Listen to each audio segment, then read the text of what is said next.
साक्षात महादेवांचे अवतार दुर्वास ऋषींनी स्मित विलासिनी नावाच्या अप्सरेला शाप का दिला? आणि एवढी मोठी स्वर्गातली अप्सरा ती एकदम पिशाचिनी कशी झाली? याचं रहस्य आत्ताच्या कथेमध्ये आपण पाहणार आहोत. जय श्रीराम. आपलं सगळ्यांचं मनपूर्वक स्वागत आहे. माता लक्ष्मीची पुरुषोत्तम मासाच्या कथांच्या बाबतीमध्ये उत्कंठा वाढत चालली होती आणि भगवंत तिला एक एक कमळाची पाकळी उकळून दाखवावी असं सगळं रहस्य सांगतायत. आणि माता लक्ष्मीच्या निमित्तानं आपल्याला या सगळ्या कथांचं रहस्य कळतंय आणि भगवंताच्या कृपेचा लाभ आपल्याला रोज या एक एक व्हिडिओच्या माध्यमातून होतो आहे. ज्यावेळेला मातेने विचारलं, भगवंता मला आणखी एखादी कथा सांगा ना, त्यावेळेला भगवंत म्हणाले, देवी, स्मित विलासिनी नावाची एक अत्यंत सुंदर अप्सरा होती. ती एकदा तिच्या सख्यांसह विहार करीत करीत भूलोकावरती कुरुक्षेत्रामध्ये आली. कुरुक्षेत्रावरती तिला एक इतकं सुंदर पुष्पांचं वृक्ष दिसला.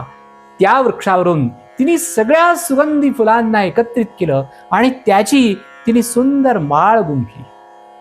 आता त्या माळेचा परिणाम असा झाला की त्या सुगंधाने या स्मित विलासिनी अप्सरेला कामबाधा झाली आणि तिच्या मनामध्ये कामानंद घेण्याची इच्छा व्यक्त आता कोणापुढे करावी असा विचार आला आणि ती हातातली माळ घेऊन ती रस्त्याने पुढे पुढे चालू लागली. जो कोणी पुरुष आता दिसेल त्याच्या गळ्यामध्ये ही माळ घालावी आणि त्याच्यासह आनंद घ्यावा असा ती विचार करत असताना पुढे पुढे चालली आहे.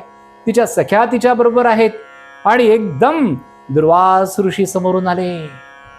दुर्वास ऋषींना पाहिल्या बरोबर तिच्या मनातल्या भावना उफाळून आल्या. धावत धावत ती गेली आणि एकदम दुर्वास मुनींना स्पर्श केला आणि त्यांच्या गळ्यामध्ये ही दैवी सुगंधाची पुष्पमाला तिने अर्पण केली. परंतु परिणाम व्हायचा तो झालाच. महाशीघ्रकोपी असलेल्या दुर्वास मुनींना आपल्या शरीराला या अप्सरेने स्पर्श केलेला बिलकुल आवडला नाही आणि तत्काळ त्यांनी तिला शाप दिला की ज्या प्रकारे अत्यंत चुकीचं वर्तन तू केलेलं आहेस, माझ्यासारख्या तपस्व्याच्या शरीराला तू स्पर्श केलास, या स्वभावाला अनुसरून तू अशीच पिशाचिनी होशील आणि हा शाप आत्तापासूनच परिणाम दाखवेल. हे झाल्यानंतर तिच्या आसपासच्या सगळ्या सख्या या धावत धावत दुसरीकडे निघून गेल्या.